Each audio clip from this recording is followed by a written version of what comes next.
দর্শক মণ্ডলী কেমন আছেন আপনারা? আমি জানি অনেকেই হয়তো অপেক্ষায় ছিলেন। দুঃখিত, এই জিনিসগুলো সেট করতে একটু সময় লেগে গেল। তো আজকের টপিকটি খুব ইন্টারেস্টিং একটি টপিক। এটি হচ্ছে করোনা রোগী পাশে থাকলেই কি আমার হবে কিনা। এটি অনেকেই এটির ইনফরমেশনগুলো জানেন, তারপরও আমি এই ব্যাপারটিকে সামনে আনছি, কারণ এই সময়টুকুতে আমি বাংলাদেশের ক্রাউড যারা আছেন তাদেরকে বেশি টার্গেট করে বানাই। তো বাংলাদেশে যেহেতু এখন হাঁটি হাঁটি পা করে এটি এগুচ্ছে, তাই এই প্রিলিমিনারি ইনফরমেশনটুকু আপনাদেরকে আমি দিতে চাই। প্রথমেই বলে নিই একটু যুক্তরাষ্ট্রের পরিস্থিতি বেশ খানিকটা ভালো। কার্ভ এভাবে উঠছিল, এরপরে স্থিতিশীল ছিল 5-6 দিন, এরপরে নামতে শুরু করেছে। নিউ ইয়র্কের কথা বলছি। এটি একটি সুসংবাদ আমি মনে করি। মৃত্যুর সংখ্যাও অনেকখানি কমে এসেছে, যেহেতু হাসপাতালগুলো গাদাগাদি করে ভরা অসুস্থ রোগীদের। তো সেখান থেকে আমরা কিছু মানুষ হয়তো এই যে প্রতিদিন মৃত্যুর হার, এটি আমরা হয়তো কিছুদিন দেখব, তারপর এটি আস্তে করে কমে আসবে। কমিউনিটিতে মানুষগুলো একটু একটু করে নিজেরা স্বস্তিতে বাড়ি ফেরার বা বাহিরে আসা শুরু করেছে। তো যদিও সরকারিভাবে এইটিকে এখনও এনকারেজ করা হয় না, এটি একটি নির্দিষ্ট নিয়মে বের হতে হবে সবাইকে। তো এই জায়গাটিতে যেন আমরা ভুল না করি। আর এই এখন যদি সবাই হুট করে বের হয়ে চলে আসি, তাহলে দেখা যাবে যে আরেকটি পিক চলে এসেছে হয়তো 3 সপ্তাহ বা 1 মাস পরে। এটি নিউ ইয়র্কের অবস্থা বলছি। আর বাংলাদেশের অবস্থা, সংখ্যা প্রতিদিনই বাড়ছে, কারণ টেস্টিংও করা হচ্ছে বেশি এবং মানুষের এই রোগীর সংখ্যাও বাড়ছে। এটি স্বাভাবিক। রোগীর এই সংখ্যা বাড়াতে আমরা কি করব? ভয় না পেয়ে আমাদেরকে এটি ফেস করতে হবে, কিন্তু নিজেরা তো সাবধান হচ্ছিই না।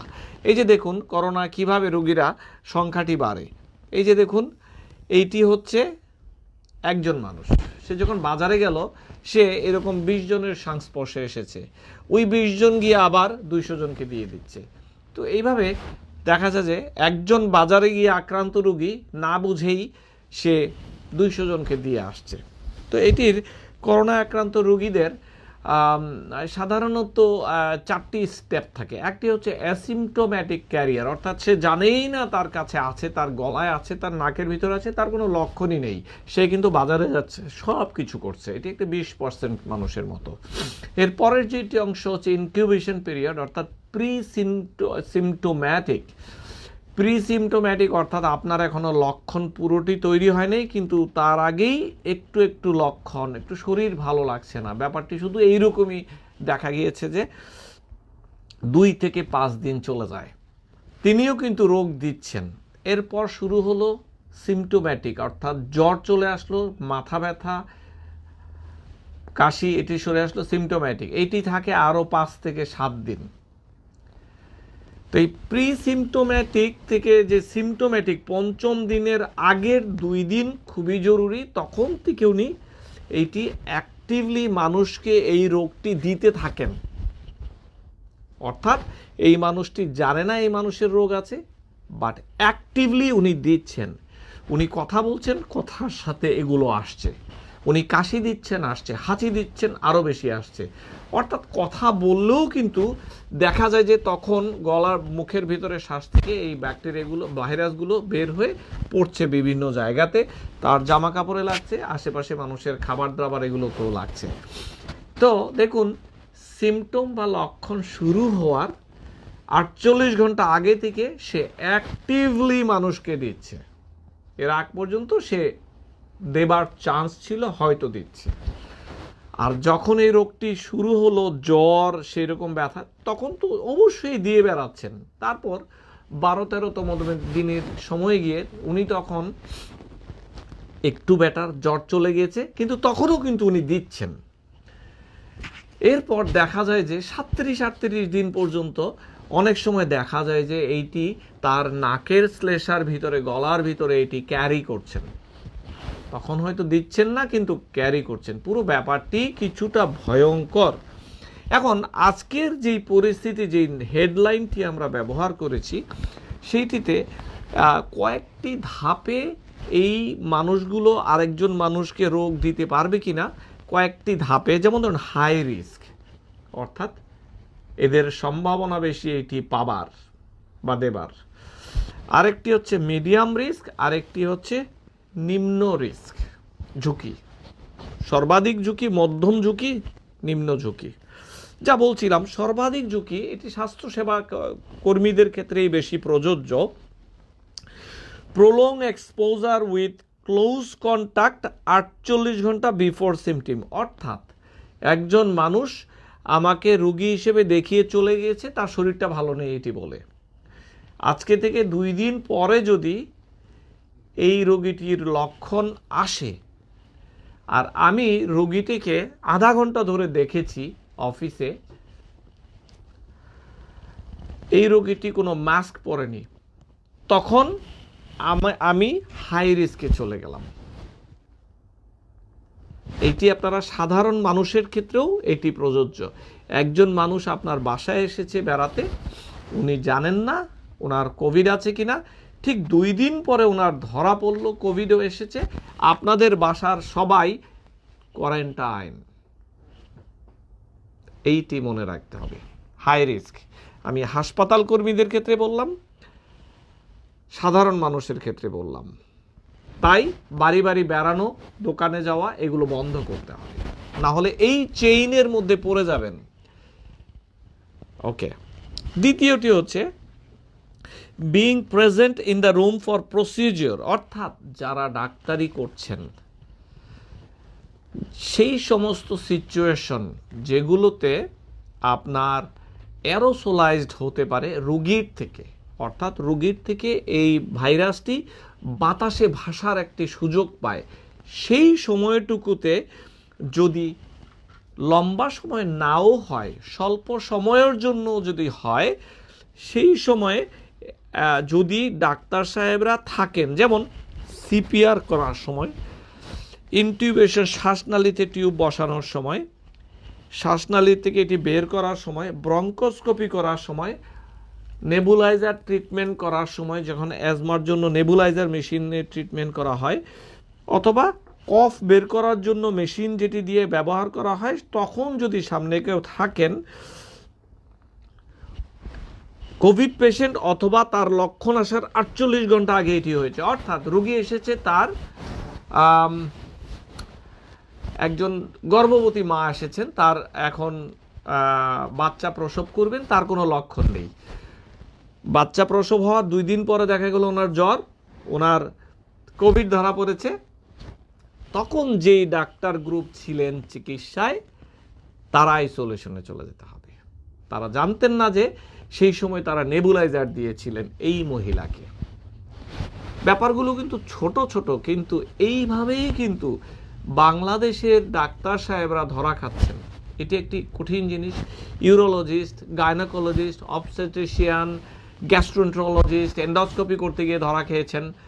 এই ব্যাপারগুলো স্বাস্থ্যসেবা কর্মীদের এটি করতে হবে। যখন বলা হয়েছে, যখন এই রোগীটির মাস্ক ছিল না এবং আপনারও মাস্ক ছিল, মাস্ক কি N95? না, N95 নয়, এইটি সার্জিক্যাল মাস্কের কথা বলা হয়েছে রোগীর ক্ষেত্রে। ইন্টারেস্টিং একটি কনসেপ্ট। বাংলাদেশে এখন এটি ভালো আইডিয়া যে কোভিড হাসপাতাল আলাদা, সর্দি কাশির রোগী সব ওখানে যাচ্ছে, কিন্তু আপনারা ডাক্তার ভাইরা কিন্তু বুঝতে পারছেন না যিনি এখন বাচ্চা প্রসব করতে এসেছেন তিনি কোন স্টেজে আছেন। অর্থাৎ হাসপাতালগুলোতে যেই ঢুকবে একটি সার্জিক্যাল মাস্ক পরিয়ে দিন। স্বাস্থ্যকর্মীরা সবাই কমপক্ষে সার্জিক্যাল মাস্ক পরে নিতে হবে, এবং যারা এইরকম প্রসিজিওরে কাছাকাছি যাবেন, এন্ডোস্কোপি করছেন অথবা বাচ্চা ডেলিভারির জন্য খুব কাছে যাচ্ছেন, তারা N95 বা KN95 মাস্ক পরে ফেলতে হবে। সবাই এই ঝুঁকির মধ্যে আছে, স্বাস্থ্যসেবা কর্মীরা। আচ্ছা, এর মধ্যে নার্স আছে, এর মধ্যে দারোয়ানও থাকতে পারে, নার্সিং অ্যাসিস্ট্যান্ট যিনি রোগীকে ক্লিন করছেন তারাও থাকতে পারেন। এগুলো সব উচ্চ ঝুঁকি সম্পন্ন। আমি এইটি আবার রিক্যাপিচুলেট করছি না, আপনারা ভিডিওটি পরে দেখে নেবেন। মিডিয়াম রিস্ক অর্থাৎ মধ্য ঝুঁকির মধ্যে রয়েছেন যারা স্বাস্থ্যসেবা কর্মী, প্রলং ক্লোজ কন্ট্যাক্ট, লম্বা সময় ক্লোজ কন্ট্যাক্টে ছিলেন রোগীর, অর্থাৎ রোগী দেখতে গিয়েছেন রোগীর রুমে, যেখানে মাস্ক ছিল না। মাস্ক থাকলে এইটি প্রোটেকশন থাকলে এইটি মধ্যঝুঁকিতে আর থাকে না। এখন লো রিস্ক স্বল্প ঝুঁকির যেই মানুষগুলো, যেমন ধরুন আপনি করিডোর দিয়ে যাচ্ছেন, একজন কোভিড পেশেন্ট হেঁটে যাচ্ছে, যখন তার লক্ষণ শুরু হয়নি তখনও 48 ঘন্টা লক্ষণ শুরু হওয়ার আগে, অর্থাৎ একটু চিন্তা করে দেখুন। এবং তখন যদি মাস্ক নাও থাকে, মাস্ক থাকেও তাদের, তখন ওইটি ধরুন, এটি বলছি হাসপাতালে করিডোর দিয়ে শত শত রোগী হেঁটে বেড়াচ্ছে, ডাক্তার সাহেব নার্সরাও মনে করছে যে ঠিক আছে, এটি তো কোভিড হাসপাতাল নয়, এটি আমার জন্য মাস্ক প্রযোজ্য নয়, রোগীরা যার যার মাস্ক পরছে। ধরুন 100 জনের মধ্যে 70 জন মাস্ক পরেছে, বাকিরা পরেনি। তাহলে কি হবে? তাহলে বাকি যারা 30 জন হেঁটে বেড়াচ্ছে, তাদের মধ্যে যদি 5 জনেরও থাকে, পুরো হাসপাতাল সে ঘুরে ফিরে এসেছে, সবাইকে মোটামুটি দিয়ে এসেছে। তাই নিয়ম করা উচিত, স্বাস্থ্যসেবা সেন্টারগুলোতে যত মানুষ যাবে, ম্যান্ডেটরি সার্জিক্যাল মাস্ক অথবা কোনো ধরনের মাস্ক তাদেরকে পরতেই হবে।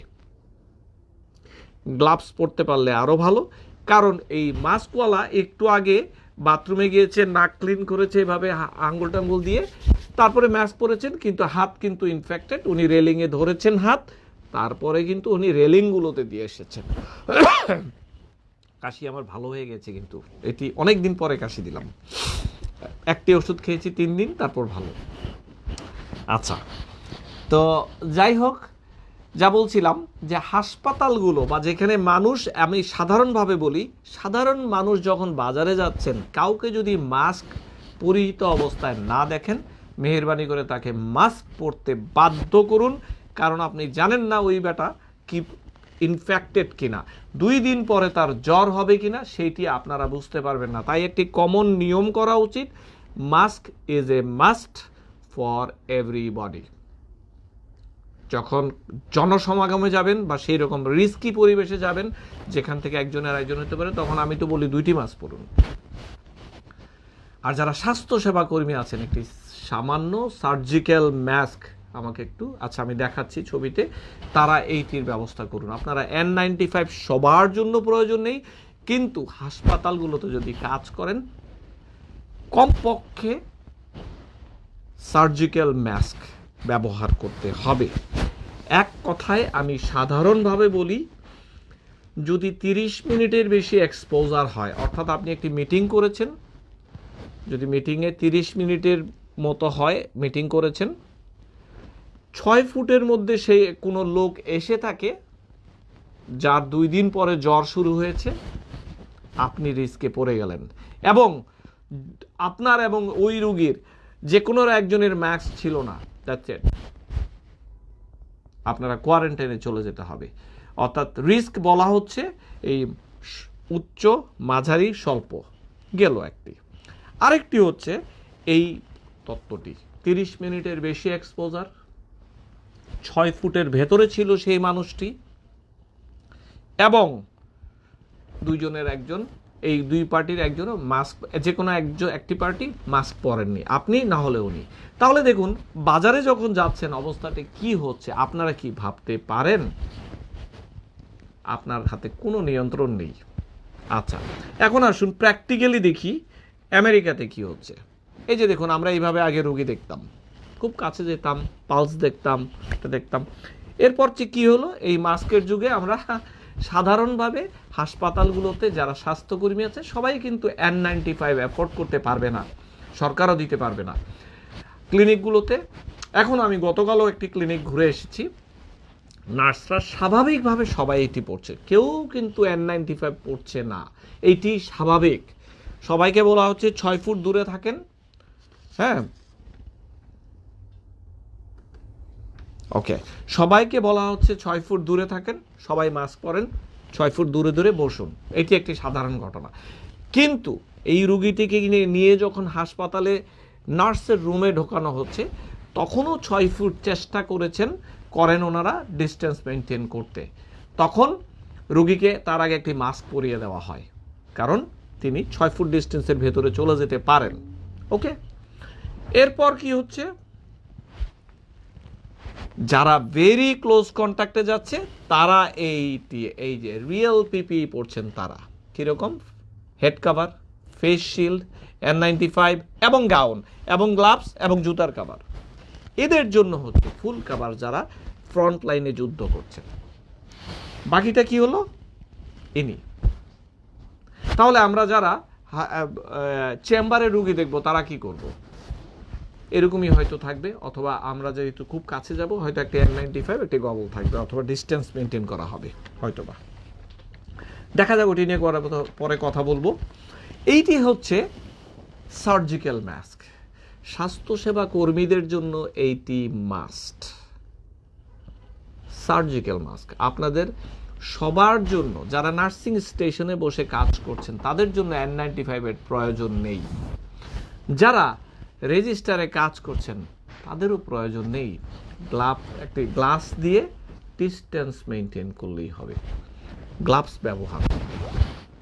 আচ্ছা, এটি আমি বাংলাদেশ না, আমি আমার দেশে এখানের কথাও বলছি। এখন একটি সাধারণ নার্স, গতকালের আমার যে সহকর্মী তার চেহারা এইটি হচ্ছে সাধারণ মানুষের মাস্ক। সাধারণ মানুষ তো সার্জিক্যাল মাস্ক নাও পেতে পারে। আমরা এখন পাচ্ছি যুক্তরাষ্ট্রে, আমাদের অফিস থেকে আমরা প্রতিদিনই 200-300 মাস্ক দিচ্ছি, প্যাকেট করা আছে। কমিউনিটির মানুষরা সবাই এসে বলছে না কিছু মাস্ক দেন। এটি একটি বড় সার্ভিস, বাংলাদেশে এটি সম্ভব নয়। তাই মা বোনেরা বলছি, আপনারা চাইলে মেহেরবানি করে এগুলো শত শত বানিয়ে বিলি করুন। আপনারা যার যার মতো জায়গা থেকে 2টি লেয়ার করুন। একটি কাপড় দিয়ে মাস্ক বানালেও চলে, কিন্তু এটিকে 2টি লেয়ার ফোল্ড করে যদি বানাতে পারেন বেস্ট। এখানে মা বোনরা চাইলে সারা দেশে কোটি কোটি মাস্ক বানিয়ে দিতে পারেন। সবাই মাস্ক পরতে বাধ্য। একজনের মাস্ক একজন যেন শেয়ার না করে, প্রতিটি মাস্ক প্রতিদিন যেন ধোয়া হয়, অর্থাৎ এক একজনের জন্য 5টি-6টি মাস্ক থাকে। একটি সামান্য কাপড় ফোল্ড করে পেছনে বেঁধে দিয়েছে একটা ব্যান্ডানার মতো, দ্যাট ইজ ইট। এখন আমার নিজের কাছে ওইটি অনেক সময় খারাপ লাগে, যখন আমরা করিডোরে হাঁটি, কার আছে কার নেই আমরা তো জানি না। এটি একটি বিশাল প্রবলেম। তাহলে করিডোরে কি করবেন, আমি আশা করে নিব সবাই মাস্ক পরেছেন এবং সাইড দিয়ে হাঁটবেন যতটুকু ডিস্টেন্স, এবং ওয়ালের দিকে তাকিয়ে হাঁটবেন, এবং কথা বলা যাবে না। কথা বললে তখন এটি এক্সপোজারটি বেড়ে যায়। এইটি জন্য মানেন আপনারা। বাইরে চলুন, আমরা একটু কথাটুকু কম বলি মাস্কের ভিতরে থাকলেও, কারণ আপনারা জানেন না যে কার ভেতর থেকে কোন এতে আসছে। এটি একটি বিশাল ব্যাপার। তো এখন আপনাদের সামনে যে কোনো মানুষ পড়বে, আপনারা কি তাহলে ভীত সন্ত্রস্ত থাকবেন যে কার আছে কার নেই? না, কার আছে কার নেই ওটি নিয়ে চিন্তা করুন না। আপনি শুধু 6 ফিট ডিস্টেন্স মেনটেন করেন, বাবা কি লাগবে বলো, এইটুকু করুন। কেউ কাছে আসবে, বন্ধু দোস্ত কি খবর, এইটি হবে না। এটি আপাতত রক্ষা করতে হবে আপনাকে, আপনার বন্ধুকে, আপনার বন্ধুর পরিবারকে, আপনার বন্ধুও আপনাকে রক্ষা করবে। এটি একটি। করিডোরে হাঁটা গেল। এছাড়া পুকুরে গোসলের সময় একই কথা, একটু দূরে থাকুন। এরপর আমি কিছু উদাহরণ আনার চেষ্টা করছি। স্বামী স্ত্রী ঘরের মধ্যে, যাদের বাড়িতে রোগী আছে জ্বর সর্দি কাশির, অবশ্যই ডিস্টেন্স করে ফেলুন যতটুকু সম্ভব। আমি অন্য ভিডিওতেও বলেছি এটি মাস্ট। এই ব্যাপারে আমি কোনো এক্সকিউজ শুনতে চাচ্ছি না। যিনি আক্রান্ত তিনিও মাস্ক পরবেন, ঘরে যারা আক্রান্ত নয় তারাও মাস্ক পরা উচিত, গ্লাভস পরা উচিত যিনি আক্রান্ত এবং যিনি সেবাদান করছেন। এবং যিনি সেবাদান করছেন ঘরের মধ্যে একই বিছানায় ঘুমানোটা অত্যন্ত রিস্কি। একই রুমে 6 ফিট ডিস্টেন্সে যেতে পারেন। স্ত্রী যদি কোনো হেল্প করতে চান দিয়ে উনি চলে আসবেন। এক্সপোজার যেন লম্বা এনাফ না হয়। অনেক স্ত্রী অথবা স্বামী তাদের স্পাউসকে সাহায্য করতে গিয়ে ধরা খেয়েছেন, পুরো ঘরময় শুয়ে আছে, আমি দেখেছি আমেরিকাতে। তো এই ব্যাপারটি, তবে স্বাস্থ্যসেবা কর্মীদের আমি বলছি, যেখানেই আপনারা রুগী দেখছেন আপনাদের দরজা দিয়ে ঢোকা মাত্র যে কোনো ধরনের একটি মাস্ক পরিয়ে দিন। সার্জিক্যাল মাস্ক থাকলে ভালো, না হলে কমপক্ষে এইরকম মাস্ক হাজার হাজার আপনারা নিয়ে নিন মেহেরবানি করে। এই যে মাস্ক, মা বোনেরা আপনারা সেলাই করে তাদের দিন। কত মানুষ হাসপাতালে যাচ্ছে, যাদের নেই তাদের পাশে দাঁড়ান। সার্জিক্যাল মাস্ক আমরা এখন অ্যাফোর্ড করতে না পারলে আমরা এইটি দিতে হবে। সেটি কোভিড হাসপাতালে কোভিডের ব্যবস্থা আছে, কিন্তু সাধারণ হাসপাতালগুলোতেও যে সমস্ত রোগীরা যাবেন আপনারা এইটির জন্য মাস্ট এটি পড়তে হবে। সত্য কথা, একটি মাস্ক একদিন বেশি পরা উচিত নয়, এরপরে ধুয়ে আবার পরা উচিত। প্লিজ সবার জন্য আমার এইটি অনুরোধ। এখন কথা হচ্ছে KN95 না N95 না, এগুলো নিয়ে আমি পরে কথা বলবো। এখন বাংলাদেশ নিয়ে এখনো এত ভয় না পেয়ে আমি মনে করি যে চলুন এটি মোকাবেলা করি। আমরা শুনছি অমুক বিল্ডিংয়ে আছে, আমরা শুনছি অমুক অফিসে আছে, মন্ত্রণালয় বন্ধ করে দেওয়া হয়েছে, হাসপাতাল, এগুলো নিয়ে চিন্তা না করে আমরা নিজেদের ব্যাপারে কি করতে পারি সেইটি ভাবি। চলুন, এটি আছে, আমাদেরকে এই সময়টি পার হতেই হবে। চলুন আমরা শক্ত হাতে এইটি মোকাবেলা করি, সেইটি আমার ব্যক্তিগত অভিমত। এত ভয়ের কিছু নেই। আজকে খবরে দেখলাম অমুক কোভিড হাসপাতালে অক্সিজেন সেন্ট্রালই নেই, অমুক হাসপাতালে অক্সিজেন ট্যাঙ্কের এটি নষ্ট হয়ে গিয়েছে। এইগুলো শোনার এখন সময় নয়। আমরা কিভাবে মোকাবেলা করব আমাদের সীমিত রিসোর্স দিয়ে সেইটি ভাবি। 3 মাস 4 মাস অমুকের সময় ছিল সরকার, এগুলো নয়। এখন আমরা কাজ করব। আমরা যেখানে যার জায়গা থেকে আছি আমাদেরকে কাজ করতে হবে। মা বোনেরা মাস্ক বানিয়ে দিবেন, বাসায় থাকবেন, ডাক্তার সাহেবরা তাদের মতো ম্যানেজ করবেন, সরকার পেছন থেকে সব তদারকি করবেন। এইটি আমাদের সবার কাছে অনুরোধ। আপনারা মেহেরবানি করে কাদা ছোড়াছড়ি চলুন না করে আমরা কিভাবে সমস্যার সমাধান করব আমরা সেইটি নিয়ে কথা বলতে চাই। এখন আমি একটু ছোট্ট করে দুবাইয়ের মডেল দিতে চাই, পরে আমি ভিয়েতনামের মডেলও দেব আপনাদের সামনে, যে কেন আসছে। হ্যাঁ, তো দুবাইয়ের মডেল দিতে চাই ছোট্ট করে। খুব স্মার্টলি এটি সামাল দিয়েছে ছোট্ট একটি দেশ, টাকা পয়সা অনেক, মাথা খাটিয়েছে। এটি হচ্ছে সবচেয়ে বড় কথা, মাথা খাটিয়েছে তারা বিজ্ঞানকে অনার করেছে। আমি আজকে গল্পটি শুনলাম এবং পড়লামও কিছুটা, যে কিভাবে করেছে। আমি আগামীকাল বা পরশু এটি নিয়ে ডিটেইলে আসব, যে এটি থেকে অনেক শিক্ষার ব্যাপার আছে।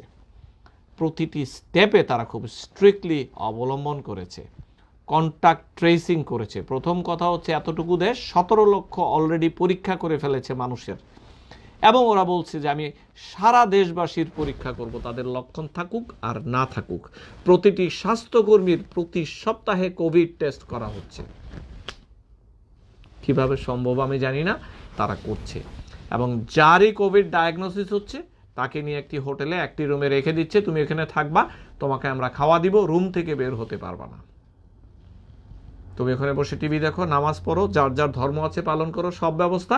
প্রতিটি হোটেলে 2টি নার্স রেখে দেওয়া হয়েছে, 4টি-5টি হোটেল মিলে একটি স্বাস্থ্যসেবা কেন্দ্র। কার কি লাগবে সেটি সেখান থেকে কন্ট্রোল হচ্ছে। কি অদ্ভুত ব্যাপার! অনেক কিছু শেখার আছে তাদের এই মডেল থেকে, আমি এটি নিয়ে বিস্তারিত বলবো। আর ভিয়েতনাম করেছে আরেকটু টেকনিক্যাল, তারা কন্ট্যাক্ট ট্রেসিং এর উপর বেশি জোর দিয়েছে। অর্থাৎ একটি রোগী পাওয়া গেছে, তার সে যেখানে যেখানে গিয়েছে সেখানে 25-30 জন মানুষ একজন রোগীর পেছনে লাগিয়ে দেওয়া হয়েছে। প্রত্যেকটি বাড়িতে কন্ট্যাক্ট ট্রেসিং, অর্থাৎ স্বাস্থ্যসেবা কর্মীরা গিয়ে সে যেখানে যেখানে ছিল তাদেরকে বলেছে বাসায় থাকো, পুলিশ। অবাক কাণ্ড। কোথাও একটি কঠিন ডিসিশন নিতে হবে আমাদের। সরকার চেষ্টা করছে কিন্তু মানুষগুলো নাই। মানুষগুলো ভাবছে আমাদের কিছু হবে না। কিছু মানুষ খাবারের দোহাই দিয়ে বের হয়ে আসছে, কিছু মানুষ বলছে আপনার কথা শুনে আমাদের লাভ কি, আমাদেরকে খাদ্য আনতে হবে। খাদ্য কিভাবে আনবেন? রাস্তায় তো মানুষ নেই, আপনি রিক্সা চালাবেন, লাভ কি? চলুন এইটি না করে আমরা সবাই পাশের মানুষটিকে আমরা কিভাবে সাহায্য করতে পারি। এই যে রিক্সা চালক, উনি যেন বাড়ি থেকে বের না হন, এই যে কাজের বুয়া, উনি যেন বাড়ি থেকে বের না হন, সেই দিকে আমরা নজর দিই। খুবই জরুরি একটি ব্যাপার। আমার অনুরোধ আপনাদের কাছে, এই মানুষগুলোর প্রতি সবাই একটু নজর দিন, দেখবেন আমাদের কষ্ট হবে না। আমরা একটু জোর খাটাই, কমিউনিটি লেভেলে জোর খাটাই। বাংলাদেশ একটি গণতান্ত্রিক দেশ, আমরা চাইলেই হঠাৎ করে স্বৈরতন্ত্র চালু করতে পারবো না, যে কারফিউ এখন কেউ বেরোবো না, এটি মানবিকভাবে সম্ভব নয়। কিন্তু আমরা নিজেরাই নিজেদের চেষ্টা করতে হবে। গ্রামগুলোতে মনে হয়েছে, আমি গত পরশুদিন আমার মায়ের সাথে কথা বললাম, ওনারা গ্রামে আছেন এখন, মনে হচ্ছে সবাই বুঝতে পারছে যে এটি একটি বিপদ। কিন্তু বাজারের যেই যাবার প্রবণতাটুকু অপ্রয়োজনে সেইটি এখনো কমেনি। একটু দোকান থেকে ঘুরে আসি, এটি কমেনি। 2টি সপ্তাহ 3টি সপ্তাহ যদি আমরা চালায় নিতে পারি, তাহলে আমাদের এই প্রবলেম থাকবে না। চলুন, আমি একজন নার্স, আমার করোনা পজিটিভ, আমার কোনো সিমটম নাই, শুধু মাথা ব্যথা, মাথা ঘুরে, মুখে রুচি নাই, কি খেতে পারি? আমার আর হাজবেন্ড, আমার সঙ্গে ওনার কি হবার সম্ভাবনা আছে? জীবন আছে, আপনার হাজবেন্ডের যথেষ্ট সম্ভাবনা আছে। আপনি নিজেকে আলাদা করে ফেলুন পরিবারকে বাঁচানোর জন্য, মেহেরবানি করে। অবশ্যই গ্লাভস মাস্ক ব্যবহার করতে হবে সাথে এটি। আর আপনার খাবারের রুচি থাকার কথা নয় আগামী 2টি সপ্তাহ। এইটি করোনার একটি লক্ষণ। যা মনে যাবে তাই খাবেন। ডায়াবেটিস না থাকলে আপনার যা মনে চায়, যেটিতে আপনার রুচি আসে, আমি সবাইকে তাই বলি, ভর্তা খেতে ইচ্ছে করে 3 বেলা ভর্তা খান। এই মুহূর্তে আপনাকে সুস্থ থাকতে হবে। ডিম, দুধ, পুষ্টিবান খাওয়া খান। সাথে দেশি যে ঝাল খাবারগুলো আছে, জিহ্বার স্বাদ বাড়ায়, জিহ্বার স্বাদ গ্রন্থিগুলোকে টিজ করে, সেগুলো খেতে পারেন চাইলে। জামা কাপড়ে কতদিন এই রোগটি বাঁচে? 6 ঘন্টার মতো। অর্থাৎ আমি যদি কোভিড রোগী হই অথবা আমি কোভিড ক্যারি করছি, আমি কথা বলছি, প্রচুর কিন্তু এগুলো বের হচ্ছে, আমার কম্পিউটারে লাগছে, আমার কাপড়ে লাগছে, এগুলোতে লাগছে। ইন্টারেস্টিং ব্যাপার কিন্তু। সাদিয়া শারমিন লিনা, বাংলাদেশে আপনার মতো ডাক্তার খুবই দরকার। না না না, আমার থেকে অনেক বড় বড় ডাক্তার, ভালো ডাক্তার আছে বোনেরা। আমি বলছি আমাকে হয়তো দেখা যাচ্ছে বেশি, কিন্তু তারা আসলেই অতটা খারাপ নয় যতটা আমরা বাহির থেকে বুঝি। আমার সবার প্রতি সেলিউট। তাদের রিসোর্স কম থাকার পরও বাংলাদেশের স্বাস্থ্যসেবা কর্মীরা, ইমার্জেন্সি কর্মীরা যা করছেন, বিশ্বাস করুন তারা জীবন দিবে। তারা এই প্রণোদনার লোভে কিন্তু সামনে এগিয়ে আসছে না, তারা আসছে মানুষের পাশে দাঁড়ানোর জন্য। আমরা মনে হয় কিছুটা ভুল বুঝছি। ফিলাডেলফিয়াতে আমাদের বাসায় সবাই করোনা আক্রান্ত হয়েছিলাম, পজিটিভ ধরার 14 দিন হয়ে গেছে, এখন জ্বর কাশি কোনোটাই নেই। এখন আমাদের কি করণীয়? সবাই আক্রান্ত হয়ে গিয়েছেন, আচ্ছা সর্দি কাছে কিছু নেই, এটি দেখা গিয়েছে লক্ষণ শেষ হওয়ারও পরে আবার টেস্ট করতে পারেন। যদি টেস্টিং না হয়, সাধারণত 3 দিন পরে এটি বলা হয় যে আপনি সহি হয়ে গিয়েছেন। লক্ষণ যদি না থাকে, বিশেষ করে জ্বর, তারপরও মাস্ক ব্যবহার করতে বাধ্য, ডিস্টেন্স মেনটেন করতে সবাই বাধ্য। স্যার, আমি যদি ফাঁকা জায়গাতে একা থাকি তবেও কি মাস্ক ব্যবহার করা উচিত? করুন না, তখন আপনি ছাড় দিতে পারেন, কিন্তু আপনি তো জানেন না পাশ দিয়ে মোটরসাইকেল নিয়ে কে যাবে, প্রয়োজনটা কি? এটি অভ্যাসে পরিণত করুন। আপনার বাড়ির আঙানে আপনি বসে আছেন, মাস্ক না। আমার বাচ্চাকে বুকের দুধ খাওয়ানো যাবে? যাবে। ভ্যাকসিন কবে বের হবে? সময় লাগবে বোন, এটি এখনই আসবে না, এইবারে আসবে না। কিভাবে ঘর, গেট, লক, সুইচ জীবাণুমুক্ত করবো, অন্য ভিডিওতে দিয়েছি আমি বোন, একটু দেখুন। আমার এই ইউটিউব সাইটেও আছে, doctor Ferdous USA YouTube site. ডাক্তার জাফরুল্লাহ সাহেবের সাথে কিট ব্যবহার সম্পর্কে কিছু বলুন। আমি জানি না, আমি ডাক্তার জাফরুল্লাহ সাহেব যে কিটটি ব্যবহার করছেন, এটি যুক্তরাষ্ট্রে মাত্র আসলো, বাংলাদেশে কি সুন্দর করে আগেই বের করে ফেলেছেন, এটি একটি দেখার মতো বিষয়। বাট এটি কতটুকু কার্যকর সময়ে বলবে। তবে যুক্তরাষ্ট্রেও এই কিটটি মাত্র এসেছে, হয়তো 1 সপ্তাহ হলো। তো এটি নিয়ে বিজ্ঞানীরা এখনও কোনো কথা বলছেন না, সময়ে কথা বলবে এটি। হ্যাঁ স্যার, বাংলাদেশে উদ্ভাবিত কিট নিয়ে কিছু বলুন। হ্যাঁ বলবো, আর একটু সময় আসুক, মাত্র তো ওনারা দিলেন। আমি ব্লিচিং পাউডার 1 চামচ দিয়ে জুতার তলা এবং উপরে ব্যাগ। বাড়ির ছাদে উঠে কি ব্যায়াম করা যায়? করবেন, একা যাবেন, আসবেন, কোনো অসুবিধা নেই। স্যার, আমি প্যারিস থেকে দেখছি, আমি 1 মাস যাবৎ চেষ্টা করতেছি শুধু একটি প্রশ্নের উত্তর জানার জন্য। আমার প্রশ্ন হলো, লকডাউনে ঘরে বসে থাকার পরও কি সবসময় সাবান দিয়ে হাত ধোয়া ঠিক? সুন্দর প্রশ্ন। লকডাউনে আপনারা সবাই বাড়িতে যদি একসাথে থাকেন তাহলে প্রয়োজন নেই, কারণ এটি নিজে থেকে তৈরি হয় না, কিন্তু তারপরও দেখুন এটি একটি অভ্যাসে পরিণত করতে হবে। হোমিওপ্যাথি ডাক্তার একজন আপা বলেছেন, ভালো লাগে আমার কথা। একজন করোনা রোগীর সুস্থ হতে কতটা সময় লাগে? আমার অবজারভেশনে প্রায় 1 মাস লেগে যায়। তবে এই ক্ষেত্রে মহিলারা একটু এগিয়ে, তারা অনেক কঠিন মেন্টালিটি, তাদের ভেতর শরীর স্ট্রং, তাদেরকে বাহির থেকে মনে নরম, কিন্তু তারা ভেতরে শরীরে তারা সত্যিই পাওয়ারফুল। এদের মৃত্যুর হার পুরুষের চেয়ে অর্ধেক এবং এদের ভালো হয়ে যাবার হার পুরুষের চেয়ে ডাবল। এটি বিধাতা তাদেরকে পছন্দ করেন, এটি আবারও প্রমাণ হলো। আচ্ছা, এখন তো রমজান মাস থাকে, কয়েকজন মিলে একসাথে ইফতার করা এটা কি ঠিক? না, একটু দূরত্ব বজায় রাখুন ভাই। একটি মাস, সারা জীবন তো এটি করতে পারি, একটু অভ্যাস করুন। ভ্যাকসিন নিয়ে বলুন। আমরা একটি স্টুডিও অ্যাপার্টমেন্টে থাকি, স্বামী স্ত্রী এক সন্তান, 3 জনের সংসার, কিভাবে আলাদা থাকবো? একটু অসুবিধা। স্বামী নিশ্চয় বাহিরে যান, তো তাকে সাবধানী করে দিতে হবে। সে বাহিরে গেলে আসা মাত্রই যেন আপনি দরজা খুলবেন, সে যেন একটি গরম শাওয়ার নেয় সাবান দিয়ে, তারপরে সে সহি হবে, সেইভাবে চলতে হবে। এটি বড় মুশকিল একটি ধারণা। বাইরে যাওয়ার অভ্যাসটি পরিবর্তন করতে হবে। সার্জিক্যাল মাস্ককে একবার ব্যবহার করে অবশ্যই ফেলে দিতে হবে, রিইউজ করা যায় না। আমি সাধারণত একটি 8 ঘন্টা ব্যবহার করি, কি করব? কিন্তু রিইউজ করা যায় না। বাংলাদেশের মানুষ কিছুই মানে না। হ্যাঁ, এটি সত্য ভাই। আসলে বাংলাদেশের মানুষগুলো মানতে চায় না, বড় মুশকিল। তরুণ সমাজ মনে করছে যে আমার হবে না, কিন্তু ওরা নিয়ে গিয়ে বাড়িতে লক্ষ্যহীনভাবে আরেকজনকে দিয়ে আসছে, তখন কি করবেন? বাংলাদেশে আক্রান্তের 70% ঢাকার তরুণ। আপনাদের কাছে আমার অনুরোধ, এইগুলো করবেন না, বাড়িতে ঢুকে যান। শেষ পর্যায়ে আসছি। আমি সব সময় বলি, এই মহামারী অবস্থায় একটি মানবিক দায়িত্ব আছে আমাদের সবার, পাশের মানুষটির পাশে দাঁড়ানো। মেহেরবানি করে যে যেখানে আছেন, এটি রোজার মাস, আমরা চলুন মানুষগুলোর পাশে দাঁড়াই। আমাদের সবার ইনকাম বা রুজি কিছুটা কমে গিয়েছে, কমবেও, কিন্তু এর মধ্যে থেকেও যদি আমরা আমাদের সেই দরিদ্র মানুষগুলোর পাশে দাঁড়াই, আমরা একটি মাস কষ্ট হবে না, দেখবেন। এর মধ্যে নতুন ধান চলে আসবে, এর মধ্যে সরকারও প্রণোদনা দিচ্ছে, চেষ্টা করছে। আল্লাহ তাআলা নিশ্চয়ই আমাদের পাশে আছেন, কিন্তু আপনারা নিজেরা যদি এটি না করেন তাহলে হবে না। আর সবার প্রতি অনুরোধ, আমি আবারও বলছি, এই যে মাস্ক, আমি জানি প্রতিটি বাড়িতে মা বোনেরা বানাতে পারেন।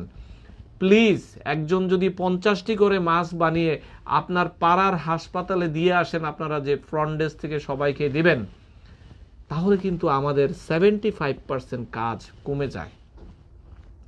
আমরা চলুন এইটি করি, আর যা যেভাবে সম্বল আছে সেগুলো নিয়ে চলুন। আমরা স্বাস্থ্যকর্মীদের পাশে দাঁড়াই, তারা কিভাবে নিরাপদ থাকবে সেটির ব্যবস্থা করি, তাদের কষ্ট লাঘব করার চেষ্টা করি। আমি একটি উদাহরণ কিছুদিন আগে দিয়েছিলাম যে যুক্তরাষ্ট্রে নিউ ইয়র্কে একজন মেডিকেল স্টুডেন্ট, 3rd ইয়ার, 3য় বর্ষের, সে কি করবে? তার কাছে পয়সা নাই, সে ডাক্তারও না। সে ডিক্লেয়ার করেছে যেই সমস্ত ডাক্তার হাসপাতালগুলোতে চাকরি করছে, তাদের বাসায় পোষা পাখি আছে, তাদেরকে এই ডাক্তারগুলো যেন শান্তিতে কাজ করতে পারে, সে বলে দিয়েছে, তোমাদের পোষা পাখি, কুকুর, বিড়াল বা পাখি, এদেরকে আমি টেক কেয়ার করব, তুমি যেন শান্তি মতো তোমাদের কাজ করতে পারো, আমি সেটা করে দেব। যিনি আইটি পার্সন আছেন, টেকনিক্যাল পার্সন, তিনি বলেছেন, ডাক্তার সাহেবরা, আমি আপনার হসপিটালের আইটি সাপোর্ট দিব, আমি কোনো পয়সা নেব না। দেখুন, এই যে ছোট ছোট উদাহরণগুলা, আমরা সবাই যার যার অবস্থান থেকে কিছু করতে পারি। একজন নাজিমউদ্দিন যদি, ময়মনসিংহের বোধ হয়, উনি যদি 10,000 টাকা ভিক্ষা করে দিতে পারেন, আপনি আমি পারবো না দিতে? আসুন না সেই কাজটি করি। আল্লাহ তাআলা, আমরা অনেকেই 71 সনে জন্ম হয়নি, মানুষের সামনে মানুষের কাজে লাগতে পারিনি। এটি তো আমাদের একটি সুযোগ মানুষের কাজে লাগার। আর যারা যখনই পারবেন, মেহেরবানি করে আমার ওয়েবসাইটটি দেখবেন, এটির মাধ্যমেও চাইলে পাশে দাঁড়াতে পারেন ভলান্টিয়ার হিসেবে, বা যেভাবেই পারেন। coronaseva.com, CORONA seva.com, এটির মাধ্যমে আমি বাংলাদেশে কিছু কাজ করছি। প্রায় 3,000 মানুষের খাদ্যদ্রব্য দেওয়া হয়েছে, আরও অনেক কিছু হচ্ছে। এই লাইনটি দেখুন। আপনারা যেভাবে পারেন নিজ নিজ অবস্থান থেকে সামনে এগিয়ে আসুন। আমি সেইটি অনুরোধ করব যে যেখানে আছেন সুস্থ থাকুন, ভালো থাকুন। আর আমাদের ইউটিউব চ্যানেলটি দেখুন, ফেসবুকের দিকে বলছি, ডক্টর ফেরদৌস USA, এটি সাবস্ক্রাইব করুন। শত শত ভিডিও আছে বিভিন্ন সাবজেক্টের উপরে। ভালো থাকুন, সুস্থ থাকুন। ডক্টর ফেরদৌস খন্দকার বলছি, যুক্তরাষ্ট্রের নিউ ইয়র্ক থেকে। শেয়ার দিন।